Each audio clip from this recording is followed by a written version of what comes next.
எரித்து போதை சாம்ராஜ்யம் மாண்புமிகு முதல்வரின் ஆட்சியில் வேரோடும் வேரடி மண்ணோடும் ஒழிக்கப்பட்டுக் கொண்டிருக்கிறது.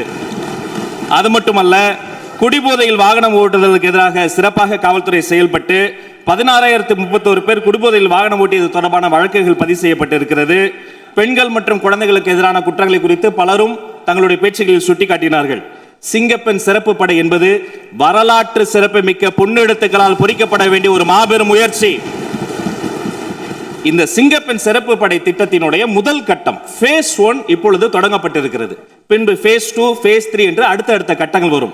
இந்த 15-20 நாட்களுக்குள்ளாக சற்றொப்ப 1328 நினைவு சரியாக இருக்குமானால் அந்த குற்றவாளிகளாம் அடையாளம் காணப்பட்டு உடனடியாக கைது செய்யப்பட்டு பிணையில் ஜாமீனில் வெளிவர முடியாத பிடியாணை பிறப்பிக்கப்பட்டு சற்றொப்ப 2500 சொச்சம் அந்த சீரியல் அஃபெண்டர்ஸ், அதாவது 18 குற்றவாளிகளை எல்லாம் உடனடியாக பிடித்து கிட்டத்தட்ட 4000க்கும் அதிகமான சமூக விரோதிகளை சிறைச்சாலையில் தள்ளி இருக்கிறது தமிழ்நாடு காவல்துறை என்பதை இதன் மூலமாக தெரிவித்துக் கொள்கிறேன்.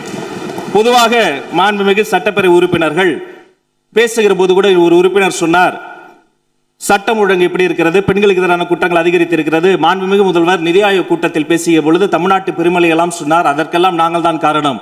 ஆம், சரியாக சொன்னீர்கள். இந்த தமிழ்நாட்டில் சீரழிந்திருக்கிற போதை பழக்கத்திற்கும் சட்ட ஒழுங்கு பிரச்சனைகளுக்கும் இதற்கு முன்னால் ஆண்டவர்களும் ஒரு காரணம் என ஒப்புதல் வாக்குமூலத்தை கொடுத்திருக்கிறது என்பதையும் சுட்டிக்காட்டி மீண்டும் சொல்கிறேன், சரித்திர சிறப்பு வாய்ந்த சிங்க பெண்கள் சிறப்பு படை சிறகடித்து பறக்கிறார்கள். பொறுத்திருந்து பாருங்கள், வெயிட் அண்ட் வாட்ச். தமிழ்நாட்டினுடைய சட்டம் ஒழுங்கு இந்தியாவிலே சிறந்த மாநிலமாக இந்த சிறப்பு படை மாற்றி காட்டும் என்று உங்கள்